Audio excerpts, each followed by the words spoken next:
আমি ঘরে একা ছিলাম, আর আমি ঘুমের ভান করেছিলাম। আর দেখি সেই কাজের ছেলেটি ধীরে ধীরে আমার দিকে এগিয়ে আসছে। একটু অস্বস্তি অনুভব করছিলাম।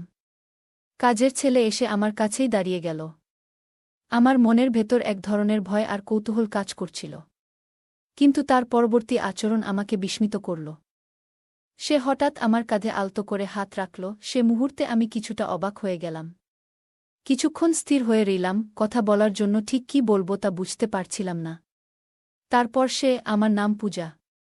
আমি ছিলাম অনেক সুন্দর আর আকর্ষণীয়। আমি শহরে থাকায় সব সময় মডার্ন শর্ট ড্রেস পরে থাকতাম, যা আমাকে আরও আকর্ষণীয় করে তুলত। আমার স্বামী সব সময় এসব ড্রেস আমাকে দেখতে পছন্দ করতেন। তিনি আমাকে অনেক ভালোবাসতেন। বন্ধুরা, রেডি হয়ে যাও, আজকের গল্পটা অনেক বেশি স্পেশাল, কেউ মিস করো না। আর গল্পগুলো ভালো লাগলে ভিডিওটি লাইক, শেয়ার এবং চ্যানেলটি সাবস্ক্রাইব করো প্লিজ। আমার বিয়ে যে পরিবারে হয়েছে সেখানে আমার স্বামী ছাড়া আর কেউ ছিল না। আমার স্বামী তার বাবা মায়ের একমাত্র সন্তান ছিলেন। তার বাবা মা খুবই ধনী ছিলেন, কিন্তু এক দুর্ঘটনায় তারা দুজনেই মারা যান। এরপর সমস্ত সম্পত্তি আমার স্বামীর নামে হয়ে যায়। আমার স্বামী তখন সম্পূর্ণ একা এবং অগাধ সম্পত্তির মালিক ছিলেন। আমাদের বাড়িতে সব কিছুই ছিল, কিন্তু একটাই জিনিসের অভাব ছিল, সন্তান। আমার স্বামী ব্যবসার কাজে খুব ব্যস্ত থাকায় এই বিষয়ে কখনো ভাবেননি। কাজের কারণে তিনি প্রায়ই বিদেশে থাকতেন। আমি বাড়িতে এক রানীর মতো থাকতাম। বাড়ির সব কাজের জন্য কর্মচারী ছিল, তাই আমাকে কিছুই করতে হতো না। দৈনন্দিন রুটিনের মতোই আমার স্বামী আমাকে জানালেন যে তিনি ব্যবসার কাজে বিদেশে যাচ্ছেন। তিনি বললেন, আজ রাতেই আমার ফ্লাইট, তুমি নিজের যত্ন নিও। সেই রাতেই আমার স্বামী বিদেশের উদ্দেশ্যে রওনা দিলেন। আমি রাতটি বেশ শান্তিতে কাটালাম। সকালে ঘুম ভেঙে আমি ঘরের বাইরে তাকিয়ে দেখি আমার ১৬ বছর বয়সী বাড়ির কাজের ছেলে রান্নাঘরে নাশতা বানাচ্ছে। যদিও তার বয়স ১৬, তবে তাকে বড়দের মতো দেখাচ্ছিল। সে দেখতেও অনেক সুন্দর ছিল। খুব মনোযোগ সহকারে সে তার কাজ করছিল। কাজ শেষ করেই সে নিজের ঘরে চলে যেত। তবে আমার মনের এক কোণে তার প্রতি একটা অদ্ভুত আকর্ষণ তৈরি হচ্ছিল। আমি একজন আধুনিক এবং রূপসী নারী ছিলাম। বেশিরভাগ সময় আমি একাকী থাকতাম, যা আমার জন্যে অনেক কষ্টের ছিল। আমার পোশাকগুলোও বেশ আধুনিক ছিল। অন্য কেউ হলে এতদিনে হয়তো আমার প্রতি আকৃষ্ট হয়ে পড়ত। আমি সব সময় ছোট পোশাক পরতে ভালোবাসতাম। কিন্তু আমার এই কাজের ছেলে কখনো আমার দিকে সেভাবে তাকাতই না, যা আমাকে কিছুটা অস্থির করে তুলেছিল। তখনও আমি ছোট পোশাক পরেই ছিলাম, আর পোশাক পাল্টানোর প্রয়োজনও মনে করিনি। সেই অবস্থাতেই রান্নাঘরে গিয়ে পৌঁছালাম। আমি তাকে নিজের দিকে আকৃষ্ট করার চেষ্টা করলেও সে প্রতিবারই আমাকে উপেক্ষা করত। রান্নাঘরে তখন শুধু আমরা দুজনই ছিলাম, আর বাড়িতেও সারাদিন আমরা একাই থাকতাম। কিছুদিন এভাবে কাটতেই আমার মধ্যে তার প্রতি একটা বিশেষ আকর্ষণ তৈরি হতে লাগল। তবে সে যেন এমন এক অদ্ভুত মনের মানুষ ছিল যে আমার মতো সুন্দরী একজন নারীকে একা পেয়েও তেমনভাবে আকৃষ্ট হচ্ছিল না। যতই চেষ্টা করতাম ততবারই ব্যর্থ হতাম।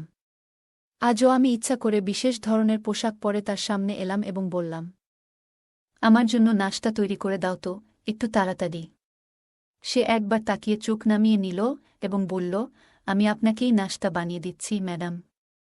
তার এমন সরলতা যেন আমাকে আরও বিভ্রান্ত করে তুলল। হঠাৎ আমার মনে হল, যখনই আমি তার সামনে যাই সে সবসময় কোনো না কোনো কাজে ব্যস্ত থাকে।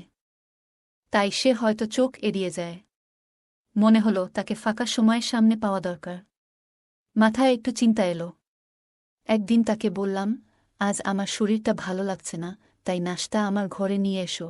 আমার কথায় সে একটু থেমে গেল, কারণ এ পর্যন্ত আমার ঘরে কোনো পুরুষ কাজের ছেলে যায়নি। সাধারণত তারা রান্নাঘর কিংবা বাইরের কাজেই সীমাবদ্ধ থাকত। সে কখনোই আমার ঘরে প্রবেশ করেনি। তবে আজ আমি তাকে ঘরে ডেকে আনলাম।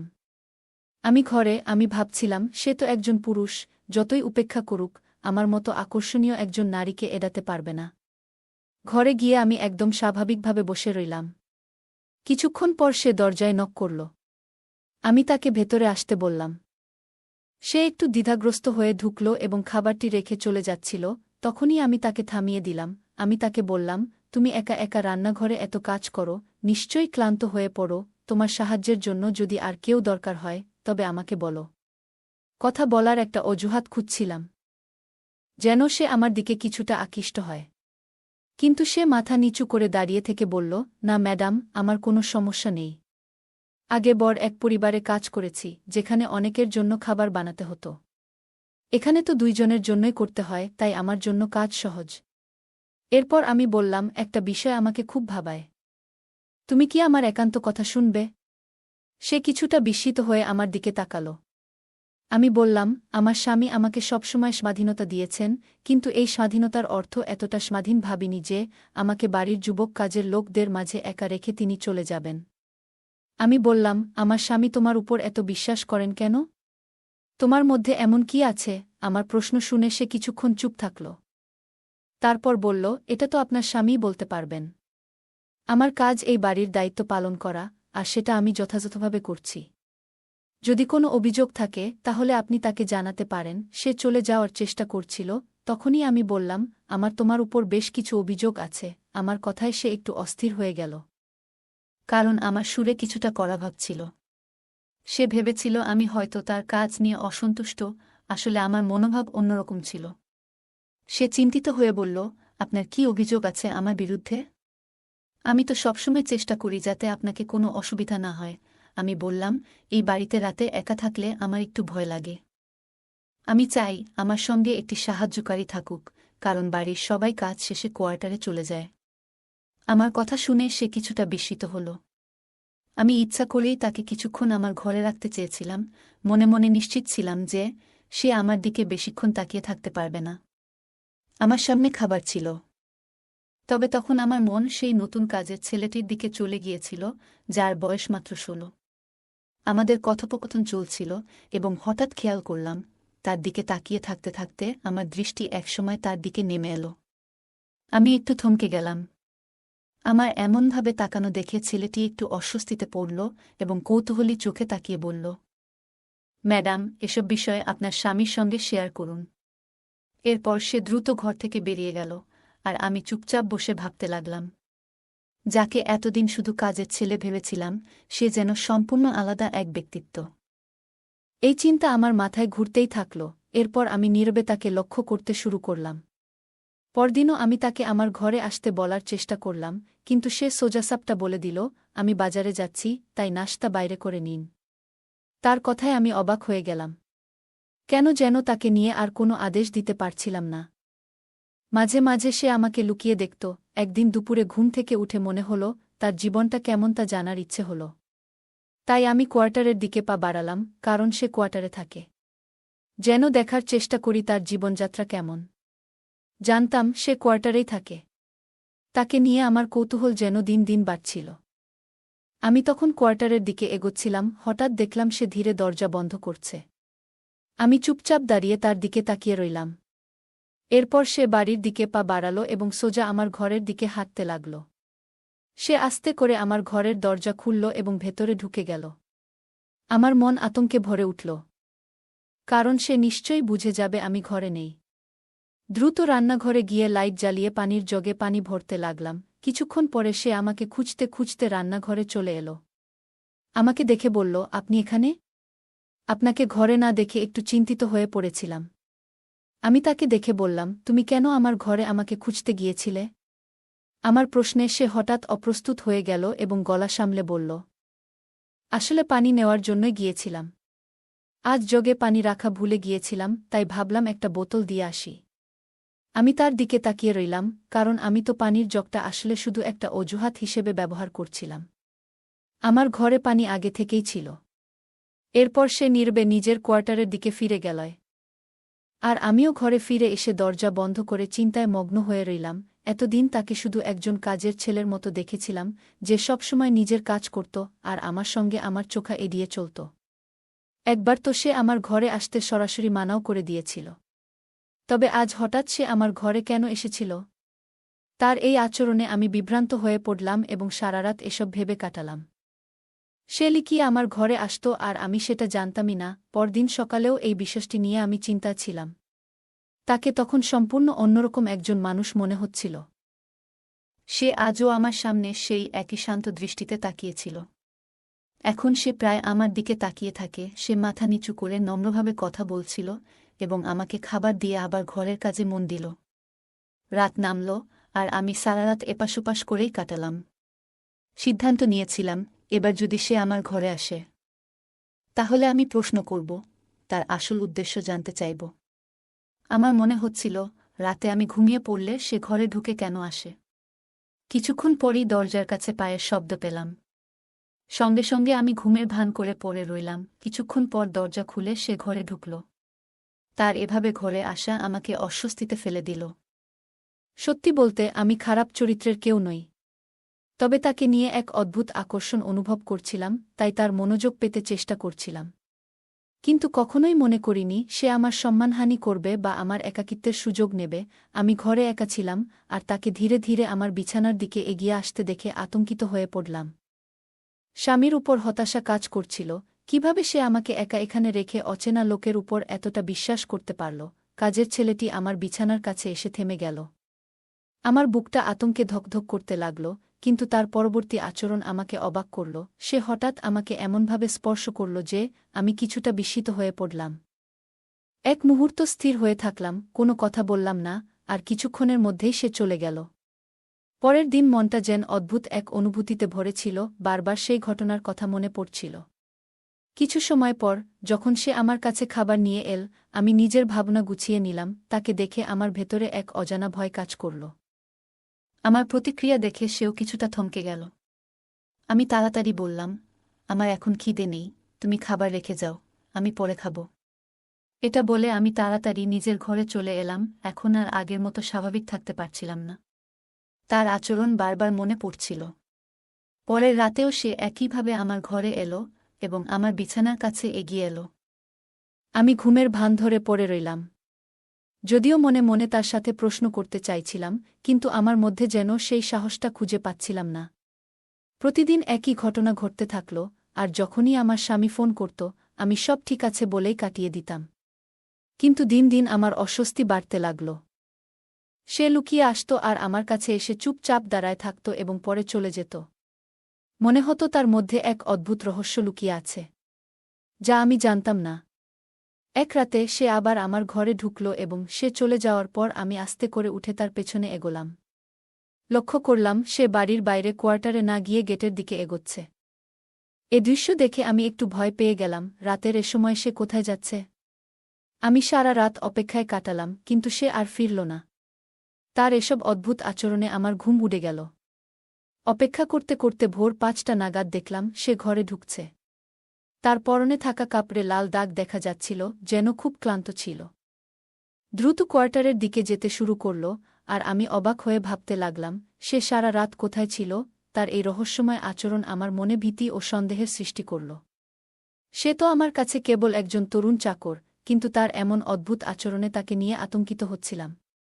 আগে তার কাছাকাছি থেকে ভয় পেতাম না, কিন্তু এখন তার প্রতিদিনের এই রাতের কার্যকলাপ আমার মনে অস্বস্তি বাড়াচ্ছিল। রাতে আমার ঘরে এসে যাওয়ার পর সে কোথায় যেত এবং কেন ভোর ৫টা নাগাদ ফিরে আসত, এই সব কিছু ভাবতে গিয়ে আরও ভয় বাড়ছিল। আমার স্বামী প্রতিদিন কাজ থেকে ফিরলে খুবই ক্লান্ত থাকত এবং তার জামাকাপড়ও বেশ নোংরা হয়ে যেত। আমি ছোটবেলা থেকে খুবই যত্নে বড় হয়েছি, তাই এই ধরনের পরিস্থিতি দেখে ভীত হয়ে যেতাম। আমার মানসিক শান্তি বিঘ্নিত হচ্ছিল, যার ফলে আমি প্রায় অসুস্থ হয়ে পড়ছিলাম। একদিন আমার স্বামী আমাকে ফোন করে আমার স্বাস্থ্যের খোঁজখবর নিল। কথা বলতে গিয়ে আমি চোখের পানি ধরে রাখতে পারলাম না এবং তাকে বললাম যে আমার একজন কাজের মহিলা প্রয়োজন। আমি এখানে একা পুরুষ কর্মচারীদের সাথে থাকতে আরামবোধ করি না। আমার স্বামী আমাকে শান্ত করার চেষ্টা করল এবং বলল, তুমি এখনও বাইরের জগৎ সম্পর্কে ভালোভাবে জানো না। অনেক সময় এই ধরনের গৃহকর্মীরা বিশ্বস্ত না হয়ে চুরি করে বা সমস্যা সৃষ্টি করে। তাই আমি তোমার নিরাপত্তার ব্যাপারে চিন্তিত। কিন্তু আমি এই কর্মচারীকে পুরোপুরি বিশ্বাস করি। আমি শিগগিরই বাড়ি ফিরে আসব। তার এই কথাগুলো শুনে আমি অবাক হলাম। আমার মনে হচ্ছিল, কেন আমার স্বামী এই কর্মচারীর উপর এতটা বিশ্বাস করছে। তাকে বললাম, তুমি ঠিক বলেছ, সবাইকে বিশ্বাস করা যায় না। অনেক সময় মানুষ মুখোশ পরে আমাদের মতো সরল মানুষদের বোকা বানায়। এরপরে আমি নিজেও একটু আতঙ্কিত হয়ে পড়েছিলাম, এই ভেবে যে হয়তো এই কর্মচারী তেমন ভালো নাও হতে পারে যতটা আমার স্বামী তাকে মনে করছে। তবে আমার স্বামী আমাকে বলল, আমি তাকে চোখ বন্ধ করেই বিশ্বাস করি। এ বিষয়ে যদি কেউ আমাকে কিছু উল্টোপাল্টা বলে, তাও আমি বিশ্বাস করব না। কারণ আমি নিশ্চিত যে সে তোমার সাথে কিছু ভুল করতে পারে না। তাকে নিয়ে আমার পূর্ণ আস্থা আছে। আমার স্বামীর এই কথাগুলো শুনে আমি খুব চিন্তায় পড়ে গেলাম। মনে হলো হয়তো আমার স্বামী আমার কথাগুলো বিশ্বাস করবে না। সত্যিটা জানাতে চাইছিলাম, তবে সেদিন আর কথা বাড়ালাম না, কিন্তু একা একা চিন্তা করতে করতে আরও বিচলিত হয়ে পড়লাম। গৃহকর্মীর দৈনন্দিন কাজের রুটিন আগের মতোই চলছিল। রাতের বেলায় সে বাড়ির ভেতর ঘুরে বেড়ায়, যখন তখন বেরিয়ে যায়। তার এই আচরণে আমি আতঙ্কিত হয়ে পড়লাম। বারবার ইশারায় স্বামীকে জানাতে চেষ্টা করলাম, কিন্তু সে কিছু শুনতে চাইছিল না। একদিন আমি শেষমেশ স্বামীকে বলে বসলাম যে একজন স্বামীর উচিত তার স্ত্রীর কথায় বিশ্বাস রাখা। আমি জানি এই কর্মচারী আসলে যেমন দেখায় তেমন নয়, এবং সে মাঝে মাঝে বেশ অদ্ভুত আচরণ করে। আমার কথা শুনে স্বামী অবাক হয়ে বলল, কেন, সে এমন কি করে যা তোমাকে ভীত করে তুলছে? আমি তো তোমার কথা কিছুই বুঝতে পারছি না। আমি কিছু বলার আগেই হঠাৎ সেই গৃহকর্মী চায়ের কাপ নিয়ে এসে আমার সামনে দাঁড়াল এবং আমাকে কঠিন চোখে তাকাল। আমি আতঙ্কে জমে গেলাম। কথার প্রসঙ্গ পাল্টে তাড়াতাড়ি ফোন রেখে দিলাম। সেই চাকর এসে বলল, আপনার স্বামীর সাথে অকারণে এ ধরনের কথা বলে তাকে চিন্তিত করবেন না। যদি আমার উপর আপনার কোনো সন্দেহ থাকে, সরাসরি আমাকে জিজ্ঞাসা করুন। আমি তো কখনো আপনার সাথে খারাপ কিছু করিনি এবং সব সময় খুব নম্রভাবেই কথা বলেছি। আপনি নিশ্চিন্ত থাকুন, আমি আপনাকে কোনো ক্ষতি করব না। তার কথাগুলো নম্র শোনালেও আমি বুঝতে পারছিলাম সে আসলে আমাকে সতর্ক করছে যেন আমি আমার স্বামীকে কিছু না বলি। আমি চুপ করে থাকলাম।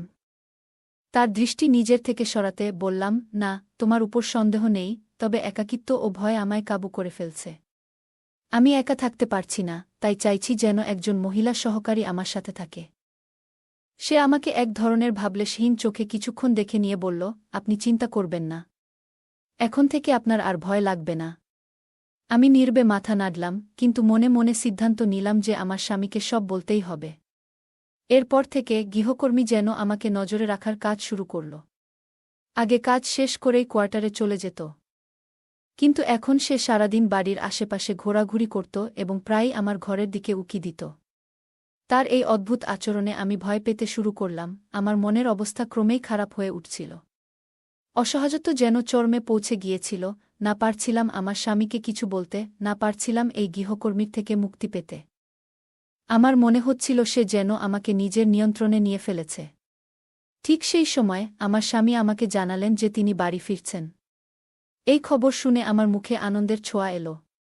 আমি অপেক্ষা করতে লাগলাম যেন সামনে বসে তাকে সব কিছু জানাতে পারি। কিছুদিন পর আমার স্বামী বাড়ি ফিরে এলেন। কাজের ছেলে আবার আগের রুটিনে ফিরে গেল, কাজ শেষ করেই বাইরে চলে যাচ্ছিল। আমি তখন স্বামীর সাথে একান্তে সময় কাটাচ্ছিলাম। আমার অবস্থা দেখে স্বামী অবাক হয়ে বললেন, তুমি এত দুর্বল হয়ে পড়েছ কেন? বাড়ির সব ব্যবস্থাই তো রয়েছে, আর এই গৃহকর্মীও তো বলেছে যে সে তোমার বেশ খেয়াল রেখেছে। আমি তার উপর বিশ্বাস করি, সে নিশ্চয়ই ঠিকমতো খেয়াল রেখেছে। তবে কি এমন কি ঘটেছে যা তোমাকে এমন দুর্বল করে দিয়েছে? তার কথা শুনে আমি চুপচাপ তাকিয়ে রইলাম। তখনও তিনি গৃহকর্মীকে একজন ভালো কর্মচারী হিসেবেই দেখছিলেন। আমি বললাম, আমার সমস্যার কারণ এই চাকর। আমি তার সাথে স্বস্তি পাচ্ছি না। আমি চেয়েছিলাম যেন কোনোভাবে আমার স্বামী তাকে দূরে রাখে। প্রতিদিন সে আমার ঘরে আসত, আর আমি চাইলেও কিছু করতে পারছিলাম না। আমি জানতাম সে বুঝে গেছে যে আমি তার উদ্দেশ্য সম্পর্কে সচেতন। আমার কথা শুনে স্বামী গভীরভাবে চিন্তায় পড়লেন এবং বললেন, আমাকে ক্ষমা করো। আমি জানতাম না যে সে এমন হতে পারে। অন্ধবিশ্বাস করেছিলাম। তার চোখে অবিশ্বাসের ছাপ ছিল, তবে আমি তাকে বোঝাতে সক্ষম হলাম যে এটাই সত্য। সে আমার স্বামীকে এতটাই মানসিক কষ্ট দিয়েছিল যে একদিন তার শরীর খারাপ হয়ে যায় এবং তাকে হাসপাতালে নিয়ে যেতে হয়। আমি খুবই উদ্বিগ্ন হয়ে পড়লাম, যদি স্বামীর কিছু হয়ে যেত, তবে আমি নিজে বাঁচতে পারতাম না।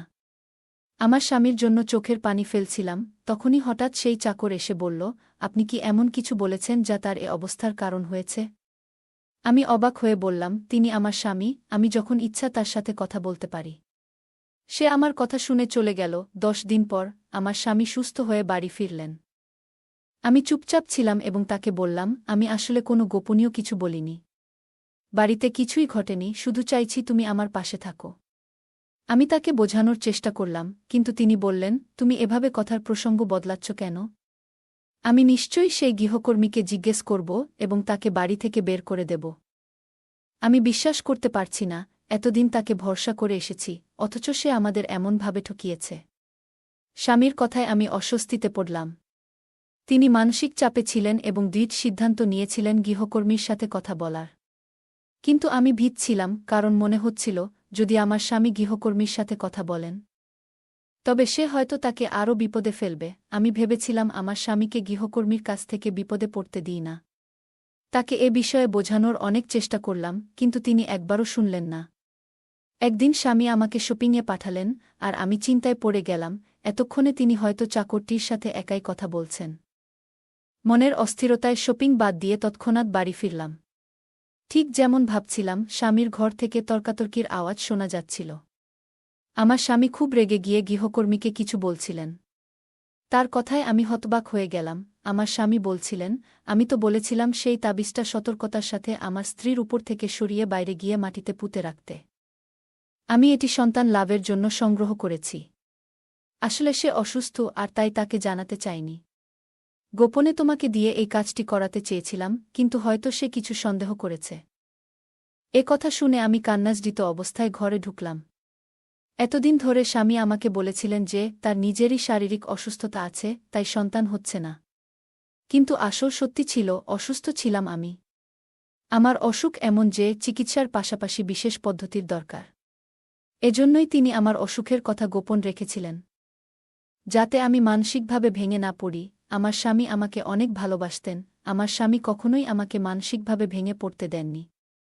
প্রতিদিন গৃহকর্মীটি সেই তাবিজটি আমার শরীরের উপর দিয়ে নিয়ে বাইরে ফেলে আসত, যেন আমার অসুস্থতা দূর হয়। এই সত্যি জেনে আমি লজ্জায় মাথা নিচু করে কাজের সেই ছেলের কাছে ক্ষমা চাইলাম। এরপর আমি ডাক্তারের পরামর্শে চিকিৎসা করালাম, এবং কয়েক বছর পর আমার মা হওয়ার সুসংবাদ এলো। এখন আমি ও আমার স্বামী, আমাদের সেই বিশ্বস্ত কাজের লোক, একসাথে সুখে-শান্তিতে জীবন কাটাচ্ছি। বন্ধুরা, যদি এই গল্পটি ভালো লেগে থাকে, তাহলে দয়া করে ভিডিওটি লাইক করুন এবং আমাদের চ্যানেলটি সাবস্ক্রাইব করুন। পাশে থাকা বেল আইকনটি প্রেস করুন, যাতে করে আমরা যখনই নতুন ভিডিও আপলোড করি, তার নোটিফিকেশন সবার আগে আপনার কাছে পৌঁছে যায়। ধন্যবাদ, দেখা হবে আমাদের পরবর্তী ভিডিওতে।